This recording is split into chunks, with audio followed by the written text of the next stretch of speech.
series of webinars. Now, my name is David Randall, Director of Research at the National Association of Scholars, and I'm delighted to be able to moderate a webinar which is going to have three distinguished panelists. They are Kenneth Brandt, Professor of English at the Savannah College of Art and Design and editor of The Call, the magazine of the Jack London Society. Elisabeth Lasch-Quinn, Professor of History at Syracuse University's Maxwell School of Citizenship and Public Affairs. Geoffrey D. Smith, he's not actually part of her title, head of the Rare Books and Manuscripts Library at The Ohio State University and author of American Fiction, 1901 to 1925, a bibliography. Now, they also have a great deal, many other publications, which we hope to put into the chat button in not too long, so that you can, well, see what else they have written, and then indeed have the option of going to Amazon and or other fine monopolies to buy it yourself. So that is to be done quickly. Now, format. Each of our panelists speaks for perhaps 14 minutes or so, 12 to 15 minutes. There is then Q&A moderated by me. They can talk to one another. Ideally, they answer your questions, which go either into the chat or the Q&A buttons at the bottom. They can answer them themselves, or I will recite them to them. When I select, and I sometimes add questions of my own, I select simply for what seems like a fun conversation, not chronological order. If your questions don't get answered, please send me email afterwards, randall@nas.org, RANDALL @nas.org. I will be delighted to forward your questions to our panelists so they can have the option of replying to them. If you have to get off, don't worry, this is being recorded for posterity on the National Association of Scholars YouTube channel. Should be up within 24 hours. You'll be able to see this forever. And tell your friends about it so everybody can go and watch this. Having said that, Professor Brandt, may I ask if you'd be so kind as to go first? Thank you. Thanks so much. And thanks to the NAS for inviting us to have this great opportunity to talk about The Call of the Wild. What fun. So great. So I was thinking about what I would just kind of discuss today. I thought back to, The Call of the Wild, and one of the things I've always been intrigued about in the novel is the setting.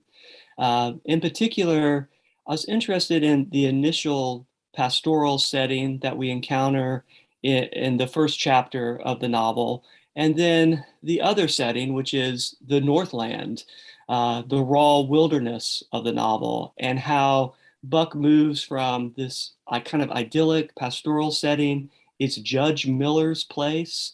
And I've always kind of thought of this place as in the sun-kissed Santa Clara Valley in California. It's almost like a Disney World for dogs in a way. He romps, he plays, he gets a moderate amount of exercise. He's a pet, he's a pampered pet. He's Judge Miller's kind of trophy dog, so to speak. So he's kind of this untested character, but that changes when he is dog-napped and transported to the Northland and into the wilderness of the Northland, the raw wilderness. And this is kind of a major transition in the novel and a major transition for Buck. And of course, London's interested in showing how the environment shapes his characters. So Buck, we kind of are feeling as we get to Dai Beach that things are about to change for Buck.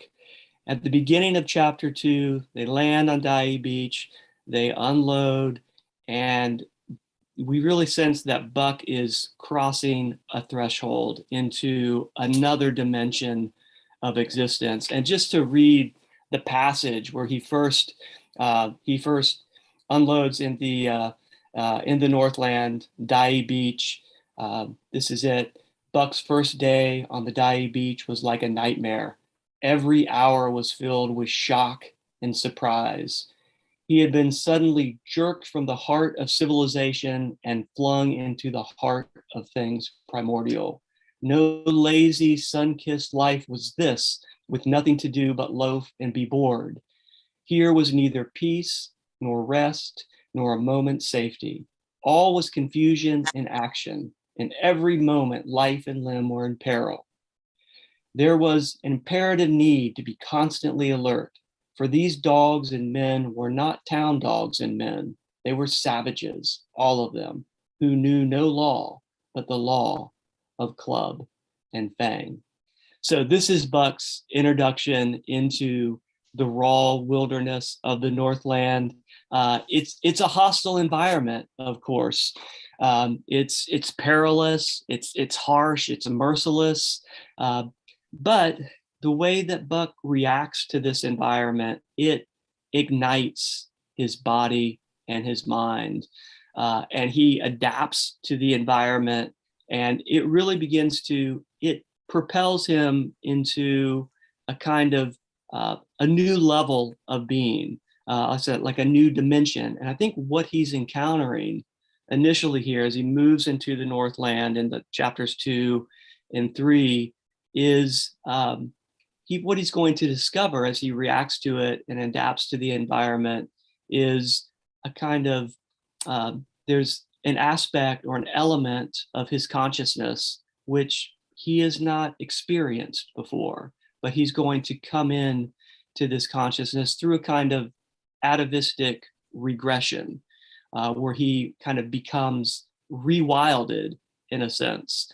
And it's, again, the harsh environment. What he's going to discover is this kind of instinctual aspect of himself, these drives, this feral aspect. And it's going to be a positive experience for Buck, even though he's regressing in a way. He's no longer this tame, civilized pet just existing. He begins to kind of come into his own, tapping into those reservoirs of his archaic ancestral memories, as London puts it. And his being just expands, and his life definitely intensifies radically. So much so that even though London locates the novel, it's a very naturalistic novel. It's about the physical world. It's about bodies in that physical world. It's about the natural landscape. It's about the environment, of course. But a lot of Buck's experiences, they are so intense. They're like moments of spiritual rapture. But London locates everything in the carnal body. And there's a moment, as when Buck has been in the Northland for a little while, he's acclimated himself to the harsh conditions, although he continues to adjust and develop and adapt to the environment as the novel progresses. But there comes a moment in which he's chasing a snowshoe rabbit across the tundra. And it's a very memorable moment in the novel, probably the most famous passage in the novel. And it's almost the exaltation and the exhilaration of hunting down this rabbit. It's almost, like I said, it's almost a transcendent moment. And just to read the passage and thinking about, okay, Buck has moved from a kind of coddled pet to this primordial self, encountering these primal instincts. And again, it's just an expansion and extension of his whole being.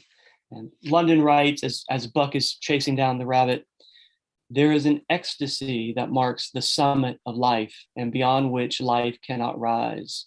And such is the paradox of living. This ecstasy comes when one is most alive, and it comes as a complete forgetfulness that one is alive. This ecstasy, this forgetfulness of living, comes to the artist, caught up and out of himself in a sheet of flame. It comes to the soldier, war mad on a stricken field and refusing quarter. And it came to Buck, leading the pack, sounding the old wolf cry, straining after the flood that was alive and that fled swiftly before him through the moonlight. He was sounding the deeps of his nature and the parts of his nature that were deeper than he, going back into the womb of time.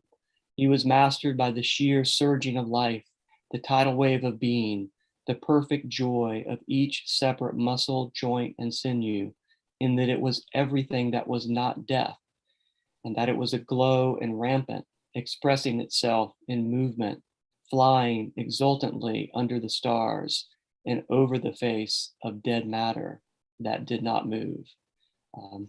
So yeah, this is this moment of ecstasy, a kind of out-of-body experience, but an experience which is completely about the body. And so I think the process we witness in the novel is this kind of shedding of Buck's old self. It's kind of like he loses the outer dog to find and discover the inner wolf, which is again a much more kind of coherent self, much more exalted self. It's in sync with the primal drives at the core of his being. So everything becomes unified. And I think about in terms of, what we encounter very often in modern literature, of course, is our feelings of alienation and dislocation and fragmentation. And Buck is a reprieve from that. He's kind of the opposite of that. Everything is working in a balanced, proportionate way. And it's also, even though he's regressing, he becomes more of a predator. It's also very ennobling and enthralling, at least from Buck's perspective. And I think it kind of dovetails with London's project in general of, he wasn't so much interested in repudiating instincts. He was more interested in exploring them and rediscovering them. And of course, nature, in this case, the raw wilderness, what it does is that it allows Buck, it provides the pressures and strains that evoke this new dimension of Buck's self, that instinctual dimension. And London, he wants to explore these, find out what they're all about. And I should mention in a little bit, later in the second half of the novel, his instincts, primarily he's the dominant primordial beast in the novel, and he does assert himself. He is a predator. At the same time, I think London takes pains to show that he has these instincts that are revived in him. He also has some pro-social instincts. He cooperates, he leads the pack, he leads the sled team. And also when he is rescued by John Thornton, it's a very reciprocal relationship. It's a cooperative relationship. And this also is part of Buck's self, and that new intense self. And it's a very loving self when it comes to his relationship with John Thornton. So I think there are some definite positive things with this kind of instinctual re-encounter and this kind of rediscovery of self that Buck undergoes over the course of the novel. And I guess that's about what I have to say. So thanks. Answer questions later. Thank you so much. Wonderful hearing from you. And I am now going to go quickly to Professor Lasch-Quinn. Thank you. Oh. Thank you so much. That's a perfect segue into what I wanted to talk about too, because I have a little quote, and it is from chapter 7, which is the last chapter. So that was wonderful that you gave us a sense of the narrative and the development over this novel. In this chapter, it's called The Sounding of the Call. So the call of the wild. Here's a short quote. When Thornton passed a caressing hand along his back, this is the back of Buck, this big, beautiful dog, a snapping and crackling followed the hand, each hair discharging its pent magnetism at the contact. Every part, brain and body, nerve and tissue and fiber, was keyed to the most exquisite pitch. And between all the parts, there was a perfect equilibrium or adjustment. The three actions, or to sights and sounds and events which required action, he, Buck, responded with lightning-like rapidity. The three actions of perceiving, determining, and responding were, and they usually are, sequential, but here so infinitesimal were the intervals of time between them that they appeared simultaneous. So thinking and acting, all of these things seemed in the moment. Life streamed through him in splendid flood, glad and rampant, until it seemed that it would burst him asunder in sheer ecstasy and pour forth generously over the world. So this quote answers one of the questions that we're given, which is, why is this one of the great American novels? And I think, you know, getting at that question, we have to ask, what is it about? And it is about a lot of different things. We wouldn't even be able to scratch the surface in the amount of time we have today. But one of the things is it's about being alive. What is it to be alive? What is it like to be alive? What does it mean to be alive? What does it mean to be fully alive? And that description really captures it. It's almost like getting an electric shock, you and the contact with the world. And with Thornton, it's based on this connection of love and complete trust and complete acceptance. And it gives this shock and releases this pent magnetism. So it's about being alive. Why is that so resonant? Why is that such an American thing? It's so resonant at this time because of a lot of things that are going on in history. One of the biggest things was industrialization. And one of the things that industrialization did was it transformed work, the process of work. And Jack London had an experience in some of the greatest workplaces of drudgery. He called it the pit, where you feel like you're just a proletarian drudge repeating the same work actions over and over and over and never getting out of what seems like squalor in his descriptions. So he becomes a great organizer of workers and agitates for better working conditions and a change in the structure of work.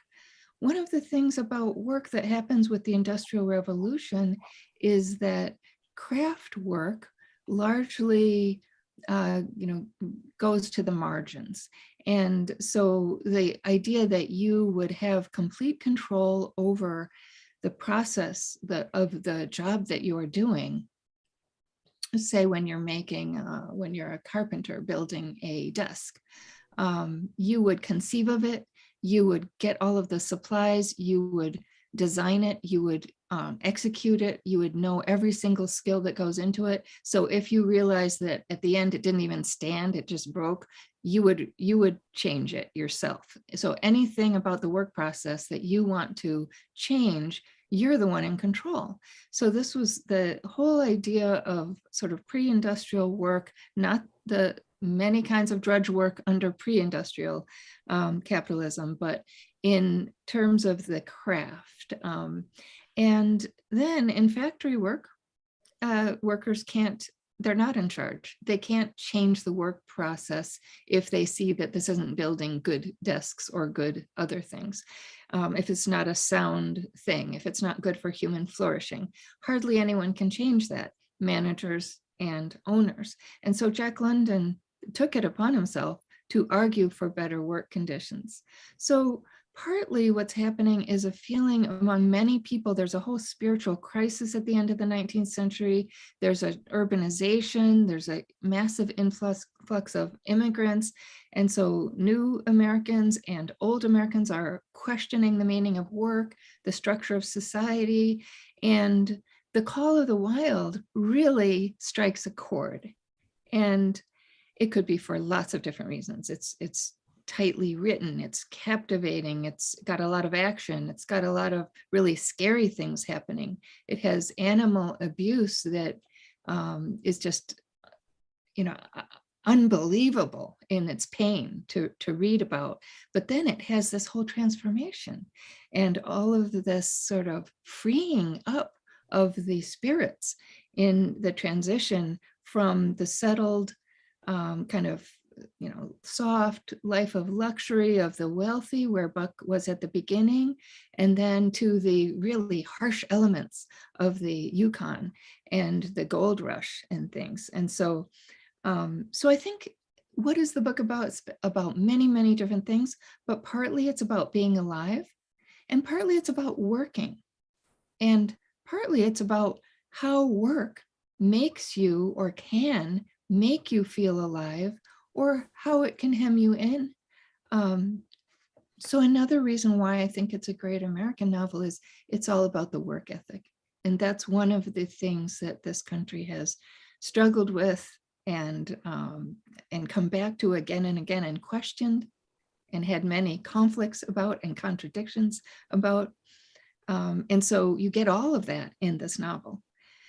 But I wanted to compare, not compare, I just wanted to put side by side another quote, because I think that it has so much, that Jack London's passage there that I just read has a lot of resonance from this other very, very different kind of writing by Soren Kierkegaard, a really very much a religious Christian existentialist writer, writing all the time about theological matters and the spirit, the soul. And it's just very interesting to see how he talks about that same thing. How, what does it mean to be fully alive in the moment, really? So this is from Soren Kierkegaard. Most people live dejectedly in worldly sorrow and joy. They are the ones who sit along the wall and do not join in the dance. The knights of infinite resignation are dancers, and they do possess elevation. They make the movements upward and fall down again. And this too is no mean pastime, nor ungraceful to behold. But whenever they fall down, they are not able at once to assume the posture. They vacillate an instant. So these are like ballet dancers dancing away so gracefully in excellence. And then though, when they come back to the ground, they vacillate for just that little instant.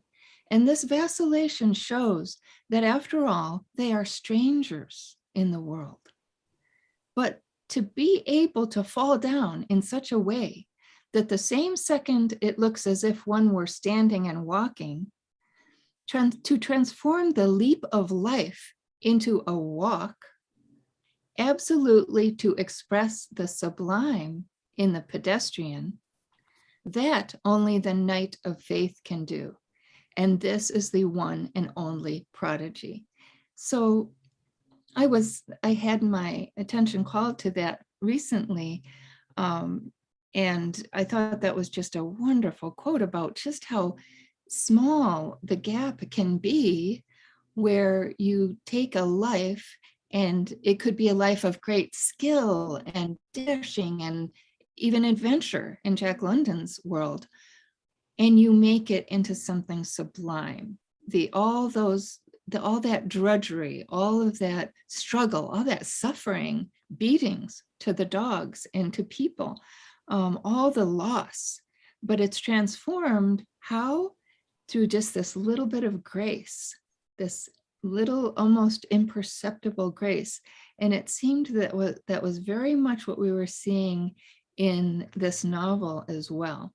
In chapter 7, The Sounding of the Call, it's about returning to the wild and having all of your senses alive. You're at the top of your game, Buck was. He was at one with nature.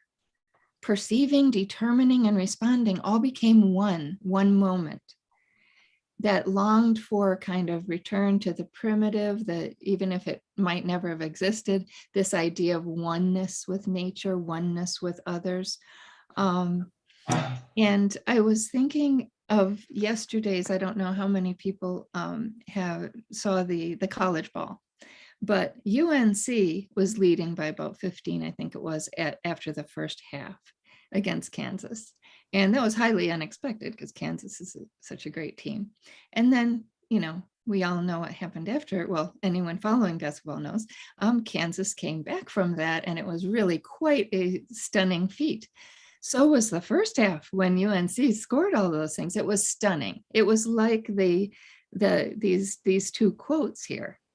People at the top of their skills, where thinking and acting become one moment. There's no seemingly no gap. It's just an art form. People, using their body in ways you never even knew could be achievable and to dazzling effect. But then, so that was happening for UNC in the first half, but in the second, it was not. It was very much like the Kierkegaard quote, coming back to earth. We are all mere mortals. And Buck was a mere animal, just like we are animals. He had his stumbling. He had really scary things that he ended up doing, killing. So he was not perfect. He was not a perfect saint. He was not morally perfect, nor are we. So it seems here we're seeing a creature at the top of his skill, at the top of his ability, taking his one life and making it into this dazzling thing. And I think that kind of hyper perception is also, it also reveals that this novel is partly about writing. And maybe all of Jack London's work was partly about writing. Maybe everyone who writes is partly writing about writing. But one of the people who he influenced was E.L. Doctorow, and he spoke of reading Call of the Wild when he was a youngster. And I also read Call of the Wild when I was a youngster, and every other dog book I could possibly get my hands on, and every horse book as well. And he talked about this hyper perception that you get from that Call of the Wild is about, this hyper perception, like being at the height of your skills of perception and sensitivity and responsiveness to the world. But he realized at a certain point, he didn't just love Call of the Wild and the wilderness and all of the things it was conjuring up as a source of that sensitivity, but he said, so Doctorow said, quote, "The primordial power belonged not to the dog, but to the writer." And he said, "We live in the book as we read it, yes, but we run with the author as well. This wild begetter of voices, this voice of voices, this noble creature of the wild, whose linguistic lope over any sort of terrain brings it into being." And so there's a passage too in Call of the Wild where Buck especially loves to run at night. Jack London writes, quote, "reading signs and sounds as man may read a book," unquote. So the reader is reading and can have that kind of responsiveness to everything. And it's not just vicarious, I don't think. I think it's real to Jack London writing this. And so one of the things that I get out of this book is that it's all about the work ethic. It gives this irony that this happy, sort of cushy, comfortable life, this upper class life of luxury, which many people are seeking, is not in the end what gives the most happiness. And we have these sled dogs, being happy in the harness and craving the harness, wanting that kind of discipline. And the idea, and this is probably reading a lot into dogs in this novel, but is that you get a kind of pride of work in ultra discipline. discipline, very hard tasks, tasks that are almost insurmountable. If you rise to that occasion, you get this incredible exhilaration. So I think there's contradictions in the book, because that's a life of extreme discipline in work versus freedom and being out in nature in the wilderness. So there are a lot of interesting contradictions, but I think there are in American life and also in all of us as human beings. Thank you. Thank you very much. And we're going to go now to our third speaker, Professor Smith. Thank you. And I appreciate my fellow panelists giving a lot of detail that some of my talk is covering wide swaths. And this is strictly a rhetorical question. Is Jack London a great author? And yes, he is. And we're going to get into that further later. But there are many people who sort of dismiss him. Professor Brandt mentioned a lot of American readers read him to vilify The Call of the Wild. And I think two reasons being that they perceive it as a children's book. And as Dr. Lasch-Quinn mentioned, that she read it as a child. I read it in the 7th grade curriculum in Massachusetts. My wife taught language arts for 25 years and always included Call of the Wild in her class in Ohio. And I'm sure across the nation, it's probably one of the most widely read texts. And so that America is suffused with understanding, or at least acquaintance with Call of the Wild. So in fact, it is a children's book in the sense that it can be read by young people. As I remember, we would keep track of the dogs as characters, we would see the plot elements, and it was really an eye-opening book for young people. The other thing that I think people take umbrage at is that he was so darn popular. There's something about being a popular author, which means you cannot be a great author. I think now this is a personal opinion, but by contemporary standards, you have someone like Joyce Carol Oates who just produces again and again and again, and yet people don't consider her, or again, a lot of people looking at this, I think, very superficially and erroneously, don't look on her as a great author. And I think that has affected Jack London's reputation. But we're here today talking about Call of the Wild and showing how great it is. So I think that we can easily dismiss those concerns. I'd like to place him in the pantheon of great authors by trying to determine what makes a great author. But I think generally a great author is part of a larger movement, involvement with other writers. If we want to consider the modern era, the 18th century onwards, we have, and again, when we talk about specific movements, it's transitional and it's not abrupt, but I'm going to make it sound that way. You have the 18th century and the birth of the novel and Age of Reason. French Revolution occurs. You have the great romantic reaction against it, and everything is so much emotional response to that. And that then becomes part of American literature with our early James Fenimore Cooper, Nathaniel Hawthorne, who called his books romances. And then the Civil War comes, which causes this devastation. And then the Age of Realism comes in because we're just fooling ourselves. We have to look at the real aspects of life and analyze people, and where character becomes more important than these vast overflowing surges of emotion. And then in response to that, or maybe even sort of a transition or a variation of it, is naturalism. And Jack London comes into that. And he's there with Frank Norris and Stephen Crane and Theodore Dreiser. It's interesting, I've always thought that among the high romantics, Keats, Shelley, and Byron, they all died at a young age of what they would have done. The same way with the naturalists. Stephen Crane was 29. Frank Norris, I think, was 35. Jack London was 40. They all died so young, but they were the giants of naturalism. Now so he is part of a movement. Not to overlook his association with the local writers in California, Mary Hunter Austin, George Sterling, Ambrose Bierce, Sinclair Lewis. I mean, many of those. So he's in with the group, and this is to emphasize that writers nurture writers, and that being a great, it's like Hemingway and Fitzgerald and Sherwood Anderson in the modernist age. Hawthorne and Melville, who were friends. I mean, you nurture each other. So being part of a group does say something about your own greatness. Why would people gravitate toward him? Why would they praise him? Now, within that, there's the sui generis aspect of the author, of the artist, that he wants to write the truth. And there's where the individual artist comes in amidst the movement. And Jack London, as we've seen and has been so wonderfully explained, really understood things. He's a writer who knew nature, who had experience, who had know-how, that he knew how you ran a dog team.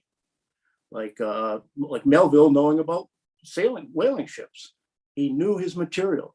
And there's something about truth that does finally emerge in great literature.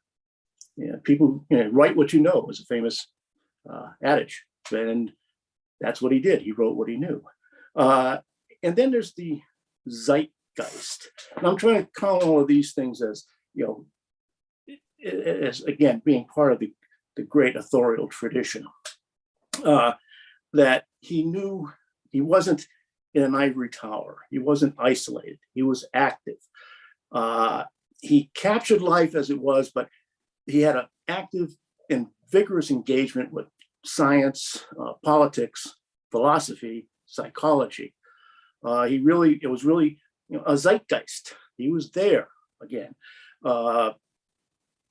And those ideas were emerging, as expressed earlier. The idea of the survival of the fittest and such. That if you look at the heroes of the naturalists, those scientists and nonfiction writers that they admired, include Charles Darwin and Herbert Spencer, who comes up with the idea of social Darwinism.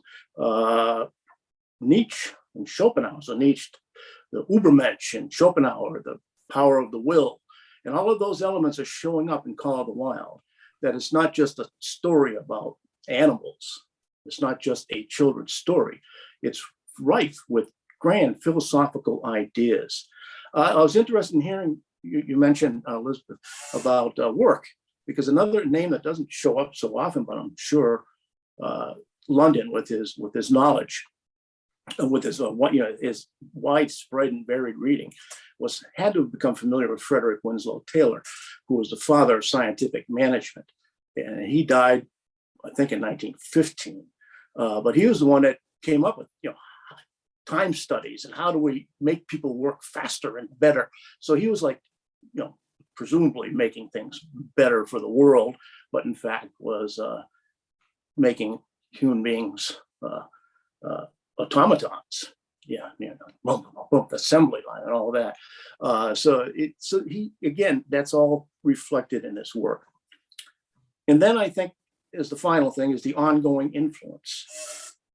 Well, we mentioned, he's probably the most widely read author simply because of our public school curriculum, but he's still among the most widely read authors internationally, even today. Call of the Wild has never been out of print. His influence on writers such as Ernest Hemingway and Jack Kerouac. I didn't realize, Doctorow. You just go on at the list.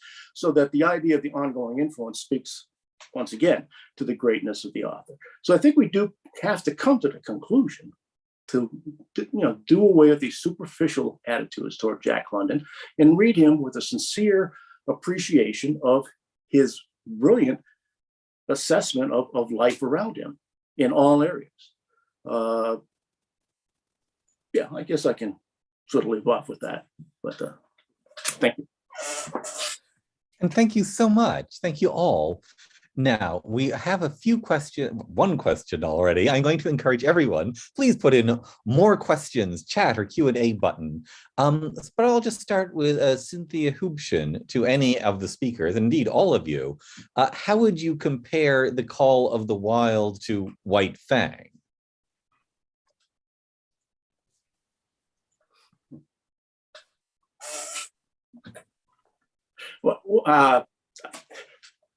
Professor Brandt is really the specialist. I'm more of a generalist in this area, but I did reread White Fang.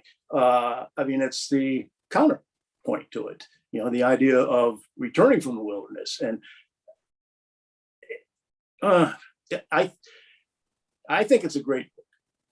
I don't think it's as great as Call of the Wild, maybe because it does not reflect the current, as I said, the thinking of the time, that, you know, the idea of returning is something almost anti-American in form of, in a tradition of great American literature that people like are always setting out. You mentioned Kerouac, you mentioned Melville. It's the frontier, James Fenimore Cooper. Yeah, we want to go out, we want to get away. And a return is sort of a complacent reaction. You know, like, let's return. You win. I'll comply. That just almost seems anti-American, but that's a individual view.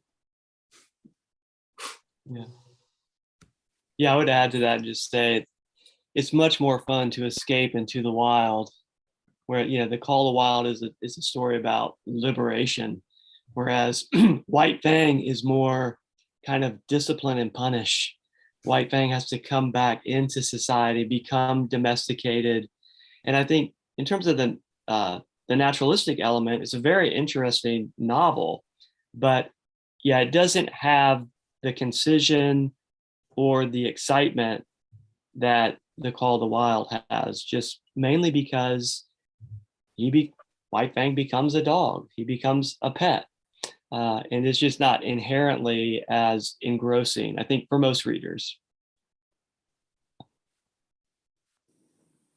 I did not have it. I wanted to reread it for today, but I did not have a chance. So I think I'm interested to know what my reaction to it would be today.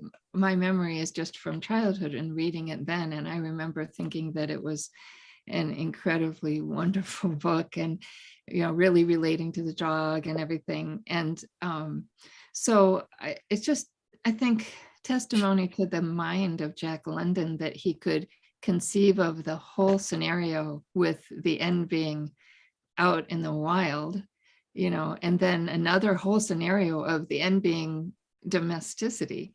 And I think you can even see that in Call of the Wild. So I wouldn't be surprised that when I reread White Fang, if I see that there's actually a tension. So in Call of the Wild, just coming back to that one for a second,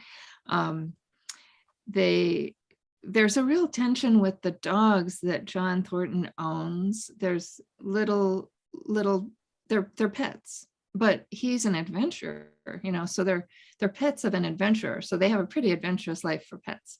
But clearly John Thornton has a domestic world that he's created, and that is very beneficial for those dogs. And it is ultimately what is redemptive for Buck. Buck had a miserable experience from that nice, cushy, you know, maybe overly comfortable upbringing before that, and before his total freedom and ability to listen to the Call of the Wild and follow it. He had really hard going there. And so the love that he found with John Thornton was very much part and parcel of the domestic life, that John had created a home, and his values came out of, you know, being able to love a place, ironically, given that he was kind of on the move, but make a home, even if it's kind of temporary, but then carry that home with you. And, you know, there was that wonderful passage that talked about how John Thornton was the kind of person who could just survive anywhere. All he needed was a handful of salt, right, and his gun, I think it was, and then he could go anywhere. But he was also the kind of guy who could make a home anywhere, basically, as long as he had dogs and preferably friends. And so I think that tension between the domestic and kind of coming back to love and then going out there is there, because at the very end, it's a little painful. I mean, it's very painful what happens to John Thornton, but it's a little painful also to think that Buck is just out there, you know, and he's not going back to a hearth, the place where John Thornton would just, tussle with him and cuss and everything. And it was just this beautiful, beautiful connection of love. So I don't know, that's getting off the topic of the question a little bit, but that the tension though is, I think, there. I'm not so sure, because I don't think it is a clear-cut answer. I think you're approaching that one of the words, quietude shows up, and that's used by London several times, and that it's not as if men, humans, and dogs can't get along. It's just that they have to have that some sort of a natural relationship. Yes, he's in love, or he loves John Thornton, but they are in the Klondike. Nobody owns. People don't own property. They have claims, I suppose, but it's free country. Nobody owns it, and so they coexist within this, maybe even more pastoral than the California setting, in the sense that pastoral has to react against something. The pastoral is an escape from some urban decay or pollution, and they are there in a pure environment. And so the fact that I think London is ambiguous, I think speaks again to his greatness. I don't think there's a clear answer to any of these questions. I'm going to build, if I may, from a question put in. It's about Russians loving, reading Jack London. Russians of this person's acquaintance. And the question is, why do the Russians like London's novels? And I will broaden that to, why do foreigners in general like Jack London's novels? And I guess I'd say the further question is, do they read it as a novel about the generic human experience, or do they read it as a novel about Americans put in dog form?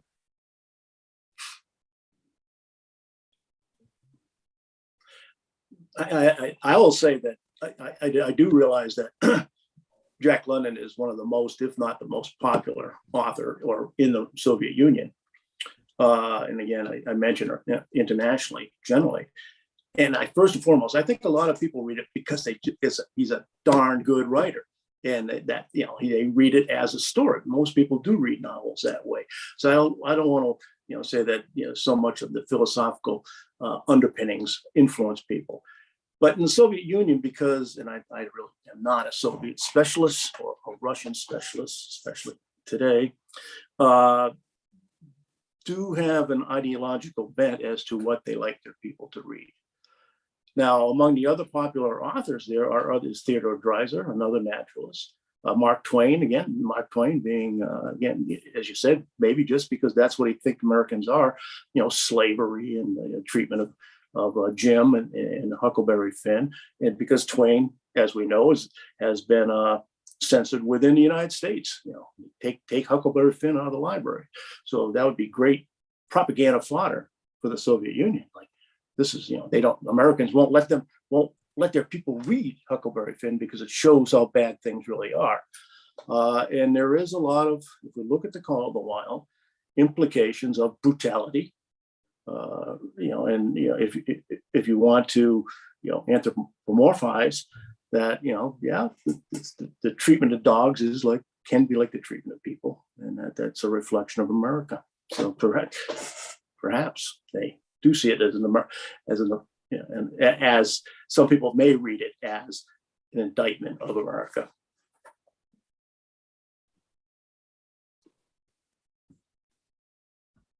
I think one of the reasons London is popular internationally probably has a lot to do with the settings of his work, that they're set in the West, very often on a frontier.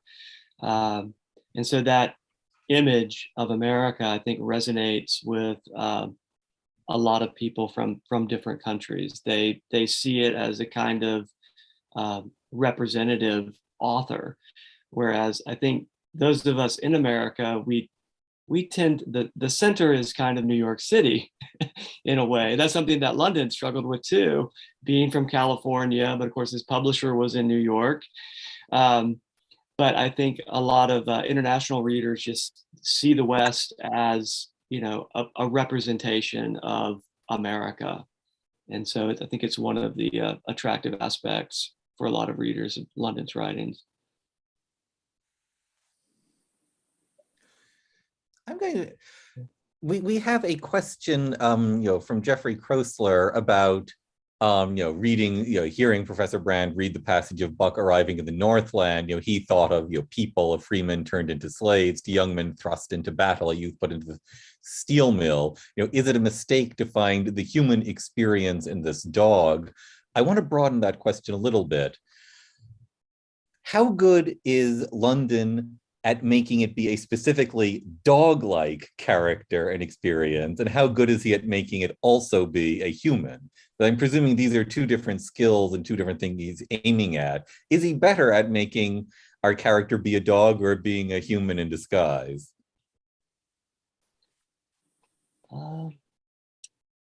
I think it kind of goes both ways. I mean, people tend to read Buck as Buck, as a dog. Psychologically, and London writes about this, that he took all these pains to, at least from his perspective, depict accurate, non-human animal psychology. Like, you can believe that Buck is a dog in the Northland, that he really exists as a dog. And of course, that's coming from a human perspective. So who knows exactly how a dog perceives the world. But you can read it as a literal dog story. I think pretty much. On the other hand, it seems like it's hard not to read it as allegorical in some sense, because, well, number one, human beings and dogs both live in packs. I mean, we get along well together. So there's a parallel there. As well, but it can be. I think there are aspects. I think one of the things, of course, and Elisabeth kind of touched on this. I mean, who is the book? I mean, the book is going to be read, right, by people. At least when it was first published, I think the audience is an American, audience. A lot of them are working in offices as clerks in San Francisco. They've reached the end of the frontier. And they're in a comfort zone, like Buck is, at the beginning of the novel. But Buck is dog-napped and taken away. Most of us most of us stay in our comfort zones. We're not really alive. I think one of the things that London is suggesting, like, be wary of comfort, because it's like, as Elisabeth said, you're not fully alive if you're just comfortable. There has to be something else, but it's hard to escape that. So I think about that in the kind of allegorical sense, how it might apply to human experience. So yeah, I think there's a lot of different ways to look at it and read it. Yeah. Just to add, the Western experience, that many British writers in particular wrote great Westerns. They were fascinated by the West. And also, if we look at Frederick Turner's frontier thesis, that the frontier ended in 1890.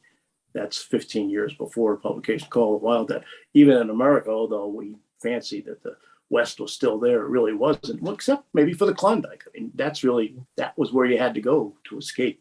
The continental, the normal 48, lower 48, the frontier was gone by the time that book came out.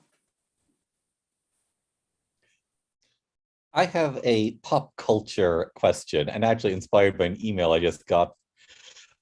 Movie adaptations.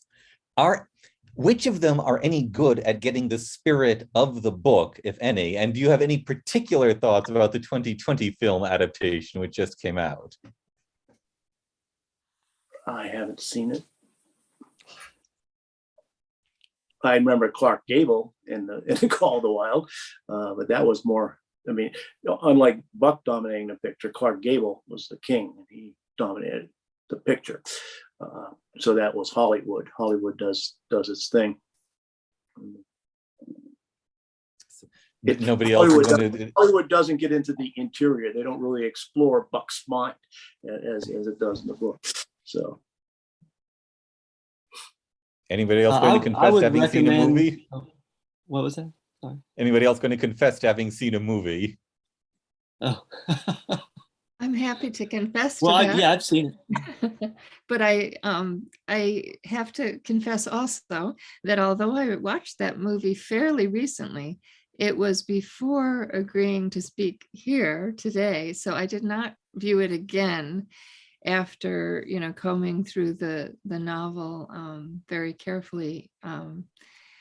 So I hesitate to say much, except for I did read about it that it's an entirely computer generated dog. So I didn't know that the first time I was viewing, at least not at the beginning. So I had enough of a suspension of disbelief to imagine it was a real dog. And so that's kind of disappointing. It'd be hard to go back to that movie knowing that. But I don't know. I haven't seen the older ones. So perhaps they're worth going back to. Sorry, Professor Brandt, were you about to say something? Yeah, I was going to say that I think, yeah, the 2020 version with Harrison Ford, I think it was just aimed at a younger audience to begin with. There are a lot of changes in the plot and everything, but I think it was just slanted toward a very young demographic. I saw it with my 10-year-old daughter, and she loved it. I was less enthralled. So yeah, and that goes back to what Geoffrey and Elisabeth were both talking about with, like, when do you read this novel? When's the best time to read this novel? How do you market the novel as a film? If you really follow the plot in a film version of adaptation of The Call of the Wild, it would be an extremely violent film, not appropriate for probably a young audience. So I've always been curious, like, what would be the best way to kind of remake a version that follows the book with some accuracy. It might be a difficult marketing venture, but I would say probably the best adaptation is the Rutger Hauer adaptation, where Rutger Hauer is John Thornton, Richard Dreyfuss is the narrator. It was a made-for-TV movie for the Hallmark Channel, but it's pretty good. That's a good point. How would you make it so that it really reflected the book, especially with animal rights people? I mean, you have to bloody these dogs. You have the dogs kill each other. It's difficult. I would think maybe an animated version would be the best bet. A horror picture. Yeah. I have a follow-up question from the audience, actually, about the Russianness. To avoid politicizing Russians liking Jack London's novel, please address Russians' love of nature via London's romance with dogs, Alaska wilderness. Isn't this something Russians and Americans have in common?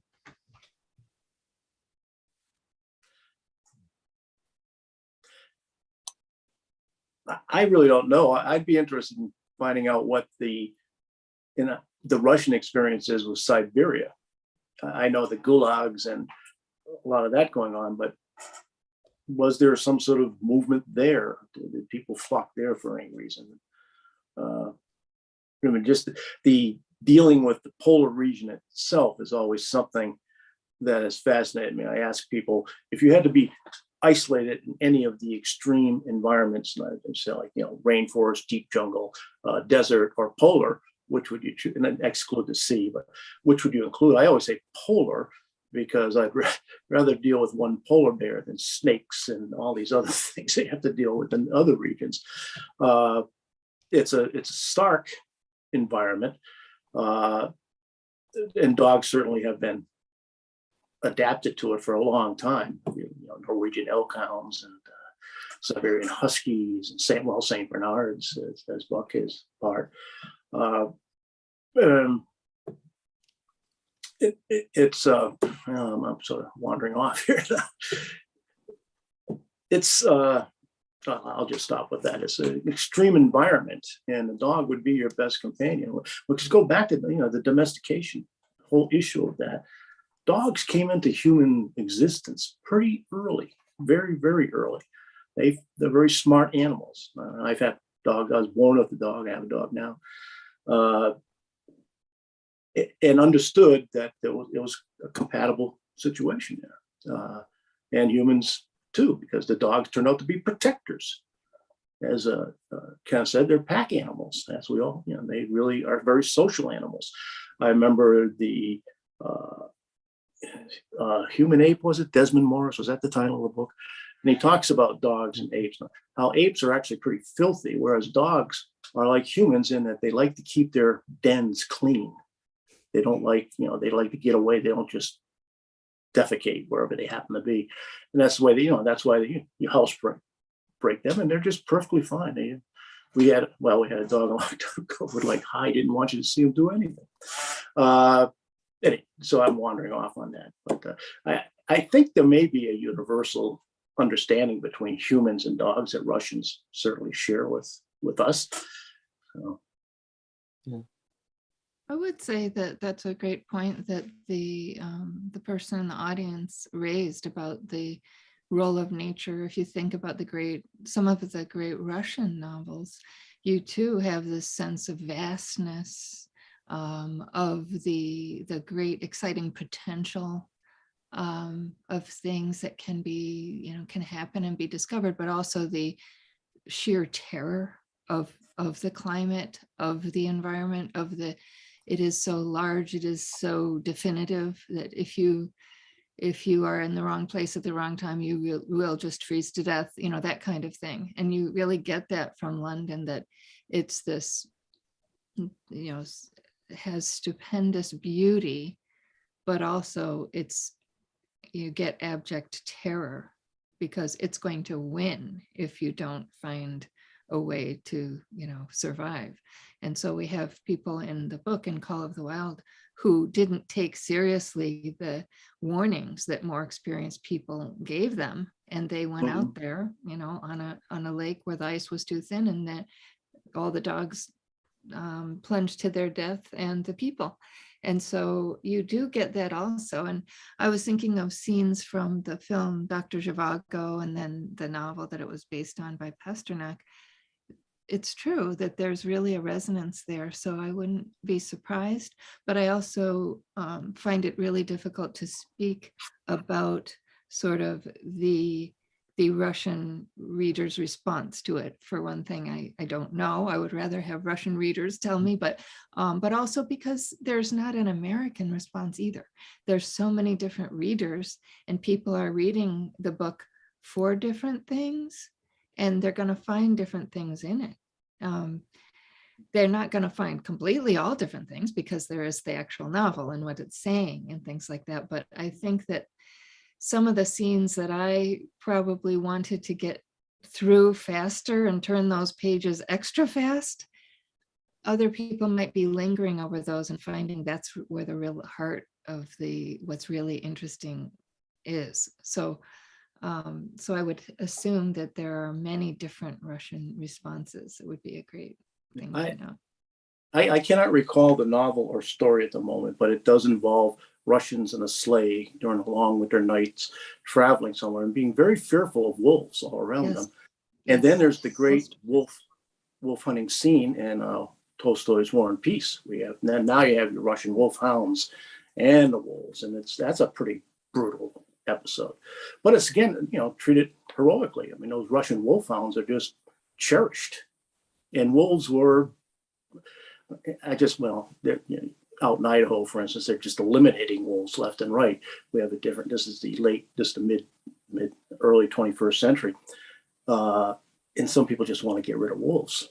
But back then it really was a serious problem, and even in New England, and when Pilgrims first arrived, that wolves were just terrors, and having dogs as protectors is something nice. I'm going to ask about people modern eco readers, green readers, animal rights readers. how much do they draw inspiration from Jack London and Call of the Wild, and how much is he uncomfortably unaligned with the modern variant of, concern with animals? I mean, you were talking about the brutality and so on. That seems sort of an obvious possible, non-alignment. But do you have a sense of how inspirational he is to the modern green readers? Yeah, I think he's of interest because, so often, canines are at the center of his work, and I think he goes into their consciousness, and he wrote about the way that he portrayed animals elsewhere, especially in an essay called "The Other Animals," which was an essay he wrote as a rebuttal to criticism that President Roosevelt had leveled toward White Fang, that he was nature faking, and he wrote a response talking about how he really took pains to reproduce, actual realistic, animal psychology and animal reaction and the level of animal intelligence. So I mean, I think that's one of the connections that eco readers can make. And another one is another part of London's career was that he was into sustainable farming and scientific farming. He's very progressive in terms of using the land. That's kind of another subject away from the Call of the Wild. But I think that the centrality of non-human animals in his work was pretty, it was different. It was kind of radical in a way. And I think that's one of the things that has drawn a lot of eco criticism lately.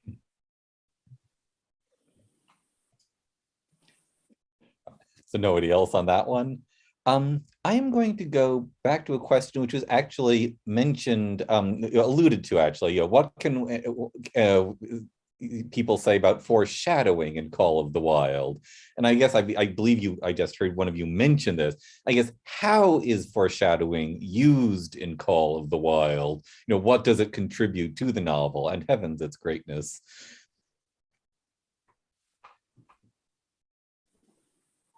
Well, it's that primordial sense and the putative dreams that Buck has, and the atavisms and such, that again goes back to the naturalists, and that these are instinctive, ineradicable parts of us, of all animals, that are always there and will resurface under certain conditions, extreme conditions, mostly being survival. Or war or something like that. We do things that are against what we normally call civilized behavior. And so that foreshadowing, that's there pretty early. And again, I'll defer to my colleagues, since they are, as far as specialists in the area. I'm more of a generalist. That you're almost, it's predestined that Buck is going to end up again in the wild. I mean, he has a slight flirtation with Thornton, but that is dismissed by, again, you'd have to talk about,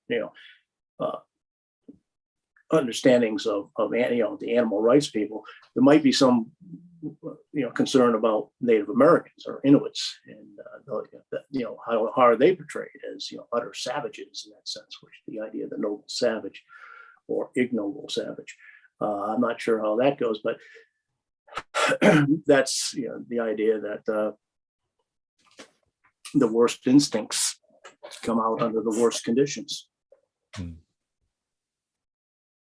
I agree that about that kind of stereotyping, and I think it's actually a real, there would be some valid points there for criticism, but about the foreshadowing, I think that this novel is so full of foreshadowing that it's hard to answer that question, because it's on almost every single page, but it's different types of foreshadowing. So I agree that the dreams, that's probably the most clear foreshadowing, the dreams of the hairy man, you know, being like the caveman or the Tarzan or something like that. That man who used to, I think, swing from the trees, you know, that kind of thing. And so that's definitely foreshadowing the return to kind of primordial oneness with the wilderness, but also little things like this one. This was, to me, this was one of the most shocking lines of the whole novel. And it came in chapter 7. And it was when so there was a search for the lost cabin, which was again kind of this myth of, I think it's going back to the Atlantis myth, the lost city of gold, where everything's paved in gold, everything's gold, everything's coming up gold. You know, we haven't made, we are wealthy for life. No problems will ever beset us again. So it's that kind of ancient longing for some perfect life and perfect world. And so they're kind of on this quest out in the middle of nowhere for that ancient lost cabin. And they didn't really know what that was all about, who was there, that history was lost, but it was just in our kind of mythical consciousness. And they got there and they found gold galore. And they were just, you know, it was the myth of Atlantis come true. The myth of, you know, every gold digger, everyone going on an adventure and thinking that there was something great at the other end. And then it said there was nothing for the dogs to do. And it was just so shocking because the rest of the whole novel was so much about work, and particularly the recent past, the chapters right before that, was about, you know, it was all about, well, who is driving that particular, you know, sled? Which dogs are populating that team? How are they working together or not working together? Who's contesting for leadership? It was all about basically the workplace, but the workplace being out there in the snow and the ice. And then all of a sudden there was no work. It was like all of these powerful beasts who are able to harness all of their muscles, soul, spirit, and make things happen and go faster than you can possibly believe, and, you know, risk their lives constantly and just put every drop of sweat into their work. And then all of a sudden they're just loafing. And it's just really shocking. And I think to me, that's foreshadowing is what's going to come, that it can't end there. This is an animal who found himself through discipline and hard work and proving his mettle. And it's just not going to stop with him now lounging around, I don't think. And I thought it was interesting too, that I found this one quote about, it's probably very famous, but it's about writing, that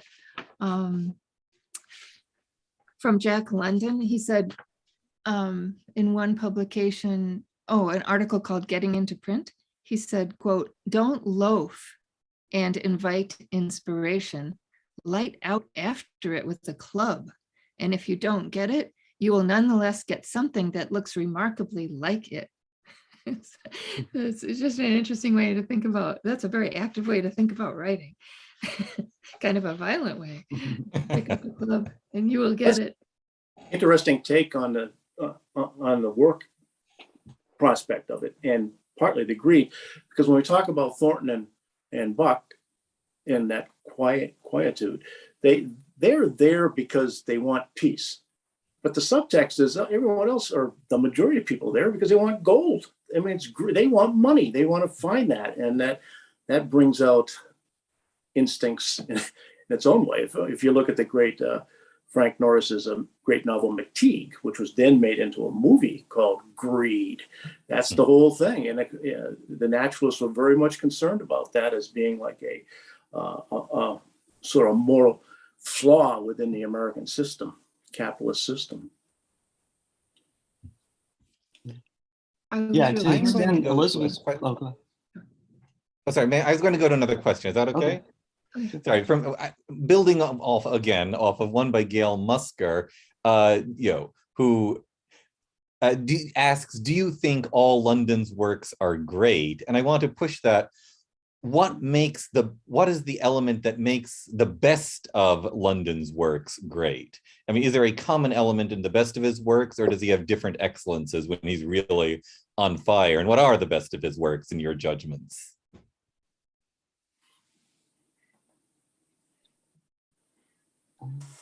Well, I would say that, you know, there are just so many short stories that he wrote about 300 short stories, and many of them are great. And there are so many to name and to discuss. You know, and with the longer works, you know, you have The Call of the Wild. You have, of course, White Fang. You have a lot of his nonfiction work too, like The People of the Abyss and The Road, which are both excellent reads. You have The People of the Abyss, his dystopian socialist novel. And then, of course, Martin Eden, which is a semi-autobiographical novel about the rise of an author, which, of course, has been adapted into a couple of films recently. And then, you know, beyond that, there are more short stories, collections of stories based on in South Sea settings. So, and a lot of readers are really engaged by The Valley of the Moon, Burning Daylight, and Little Lady of the Big House, which are his Sonoma novels set in California. And The Scarlet Plague is a very interesting novel about an epidemic that, you know, decimates the world population, which has been written about a little bit more lately. So those are a few. I would add, not because of the aesthetics, but because of the message and warnings and possible prescience on his part of The Iron Heel, which was a popular in the Soviet Union of all places, and Seawolf. Yeah, Seawolf. Yeah. But again, because of their emphasizing of the thought of the time. I mean, Wolf Larsen being Ubermensch to an extreme. Well, so how varied are they in style, you know, in prose excellence?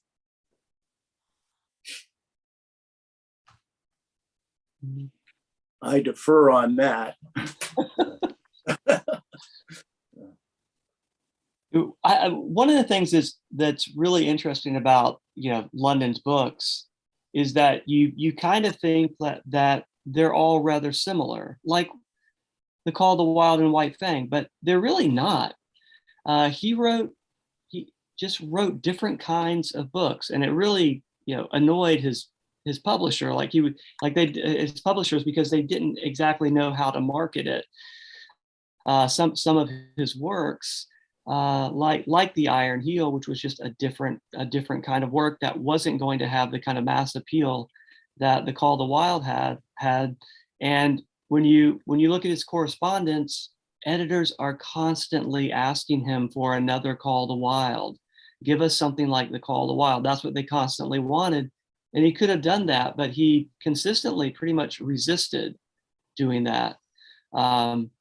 So it's an interesting kind of struggle that he was having.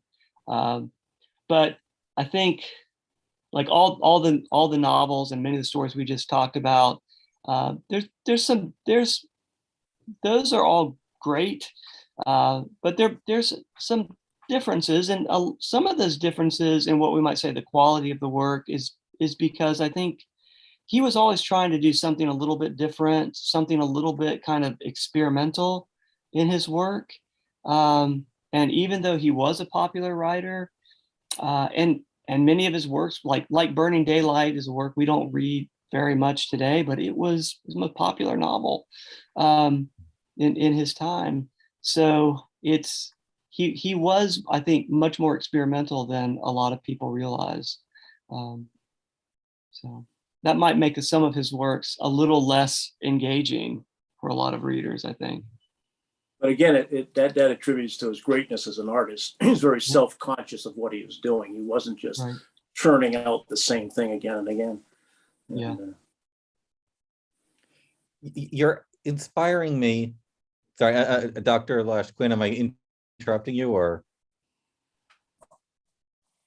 Oh, I think it's such a hard question just to say. It's such a good question that someone asked about what makes a great book. Right. And I've been trying to think, and every time I think of a partial answer, I can think of objections to it. But I guess because I was thinking, well, it has to do with the artistry, the aesthetics, which you have mentioned, Geoffrey, and well, actually, Kenneth, you both have been talking about that, and but it's not. You really have to be very nuanced in thinking about the aesthetics, because the aesthetics do change in the way London writes. He almost has like a different genre within the genre that he's writing on. It's really kind of topic by topic. But in Call of the Wild, there really is attention to it being pretty spare. So it has some kind of Hemingway, you can kind of see it presaging Hemingway.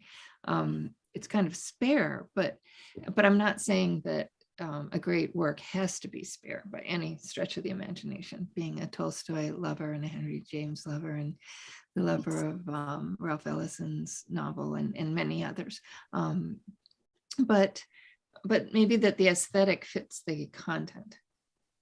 And in this case, that kind of spare prose really fits the feeling of the vast, kind of spare Yukon with basically snow everywhere you look until spring. And then there's ice where you can fall to your death at any moment.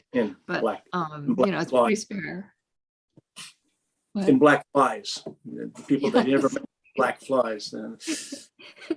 Yeah. But I think there's a lot more to it. It's not just aesthetics, it's also morals. That what is the moral of the story? Is it deep enough to make you think? Does it stay with you so you think about it later?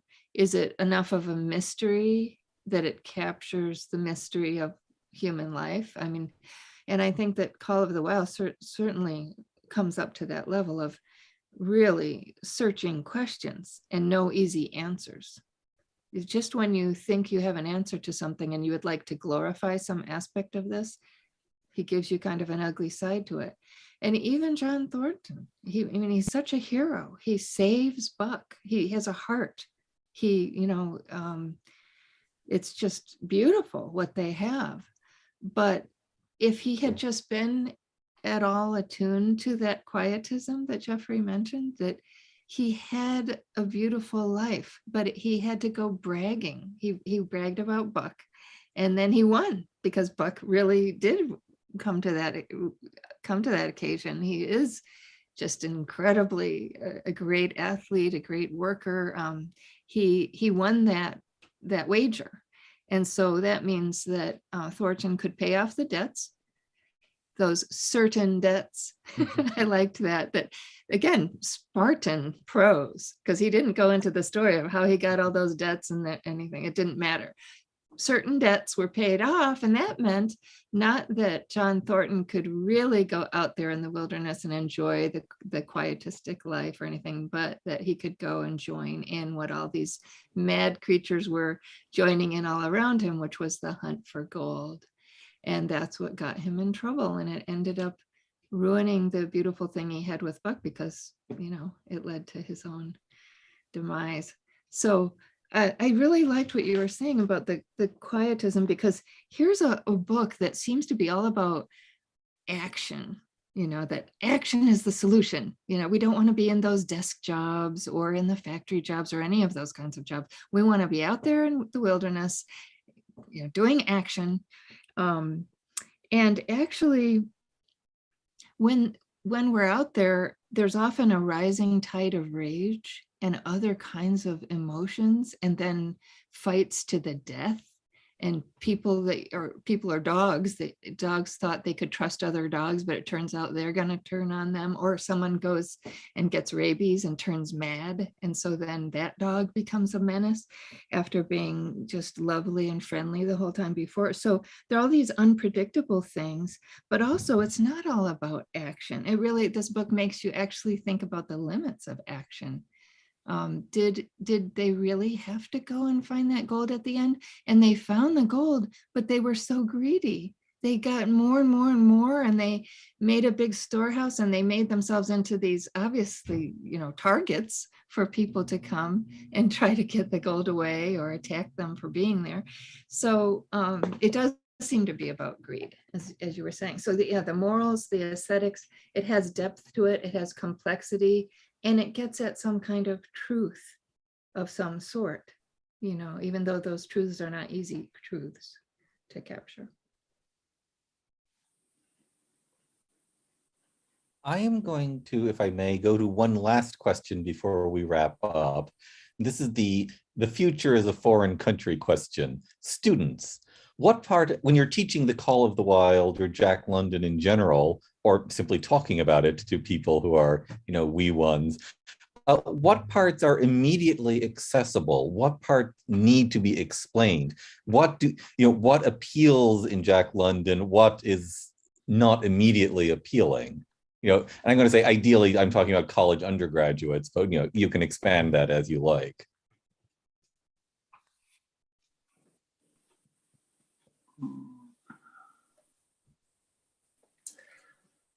Well, the innate American themes, and we've discussed a lot of this. We've covered a lot of ground,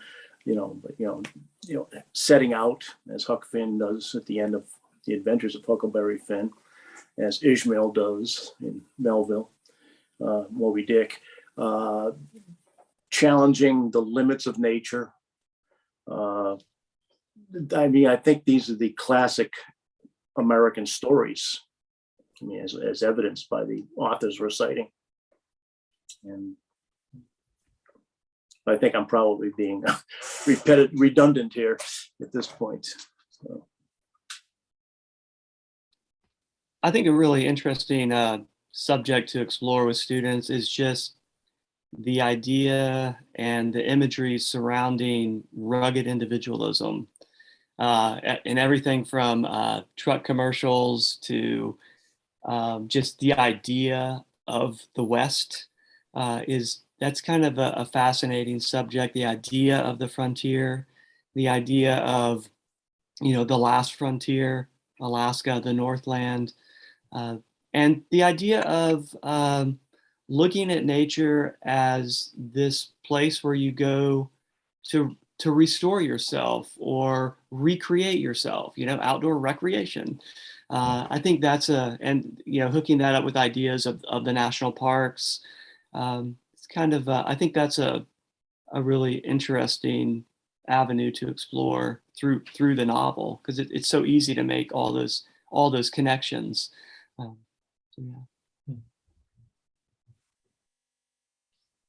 Professor Lasch-Quinn, anything on this or?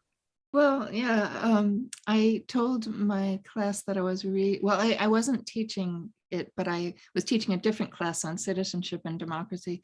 And I mentioned that I was reading Call of the Wild again, and wondered if anyone had read it. And I thought people would say no, because lately when I throw out classics like that, no one's read them at all. And it shocks me to no end. But this time there were about 3 people in a class of 15 who had read it before. So it must be part of the curriculum. And so I said, what did you think? And so, because all I was thinking was, isn't it exciting? Because at the time I was just starting it all over again, and it's just really a page turner. You cannot even do your daily things, because you just want to keep on knowing what is coming next, even when you roughly know. But so I was just thinking, aren't they going to say, oh, it's just so exciting? But instead, one brought up that the animal, abuse, and said that, so you can see how scenes of the violence against the dogs, it's not easy to think about these things. How do you depict violence in a movie or in a novel, or just talk about it with other people, how much of it do you have to show in order to do that? And clearly, I think that beyond a shadow of a doubt, London is furious at what is being done to the dogs. And then, the whole thing, the rest of the novel is about transforming, taking that thing that happened and transforming it into this glorious life. So what you do with suffering, I guess. But then just thinking about an earlier question too, though, and if I were to teach it, I don't know that he's so accurate about capturing what dogs are like. Of course, we don't know. We are not dogs, but a lot of us have dogs, and a lot of us, I've been around dogs all my life, and I always will. I can't imagine life without a dog. Dogs who have that kind of attachment to people, they don't ordinarily go and repatriate out with the wolves, but maybe, I don't know, there could be, but I think there is a deeper truth to it though. And especially since we relate so much to dogs, and dogs clearly relate so much to us. It's an amazing bond. It's just staggering, this bond. And many times I think that we don't own the dogs, they're owning us. I mean, we're the ones feeding them and taking them for walks. They take us. Yeah, I agree with your last point. And at the end of the novel, joining a wolf pack, it moves. London kind of shifts into a different mode of writing, though. At the end, it's not realistic. It's mythical. Buck becomes the ghost dog. But yeah, for that's not going to happen. No. in real life. I don't think that's realistic. It's a bit of a stretch. But what saves it is he becomes this legend in a way, I guess. But yeah.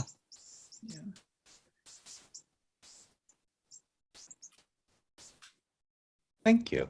So I'm going to say this way, it's a little past 3:30, and to be respectful of time, may I ask each of you if you had to have briefly some closing comments? And I'll reverse the order.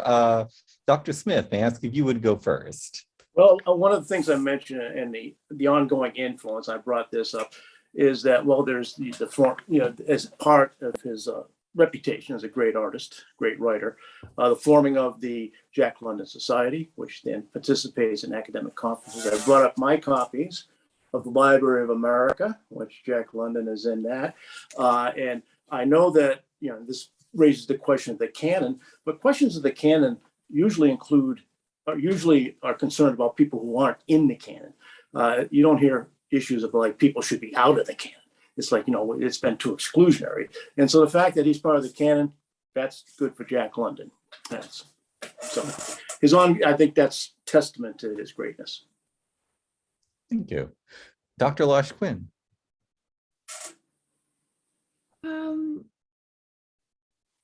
I think that I guess the last thing, of course, this is just the beginning of a conversation, for many people, and for many people, I hope it causes them to go read the book or read it again, etc. But one thing that we didn't really talk about is that it is also about desire. It's a kind of a craving, this unidentified wanting of things. And I think in that way too, it's very present today. It's very apt to read it today and to think about that, because the call of the wild, I think it would be good to make sure that we see that it's a very complex thing. It's not just like we're advocating following the call of the wild. No, there were a lot of terrible things that happened when all the instincts were unleashed, and it was just survival of the fittest, and tooth and claw, and the clubs and the law of the club and things like that. So just the idea of unleashing desire as just the avenue to happiness is not at all a way of thinking about what what the term call of the wild should mean or what the resonance is. It's more complex, and it makes you think more than that, and it makes you be careful, you know, where your desires lead, that not all desires are good to follow. Thank you. Dr. Brandt. Yeah, just to extend Geoffrey's point, the Oxford University Press is publishing, in the process of publishing, starting up a complete edition of Jack London's works, critically edited. They're going to start coming out in a few years, but that process is underway. So it's something to look forward to in the world of Jack London in the coming years. So, good. Thank you. All right, well, thank you all so much. And thank you also to the audience. This is your show, as it's for you, and it is from you. Your questions make the conversation. Thank you all so much. So delighted to have other participants on, delighted to be learning about Jack London and how to appreciate him even more. I will just do a last minute little bit about one, if you have questions, send them to me, randall@nas.org. I'll forward them. Two, this will be up on YouTube, National Association of Scholars, within 24 hours. Three, if you want to watch more good webinars, we have upcoming for our history webinar series. 1 week from today, April 12th, we're doing the fall of communism. And then, our next literature webinar, I believe, is going to be on Louisa May Alcott's Little Women on April 26th. And we have other stuff as well, but our two series are continuing, and I do think you would enjoy both of them, everyone watching. Thank you again, everyone, so much. Thank you. Thank you. Thank you.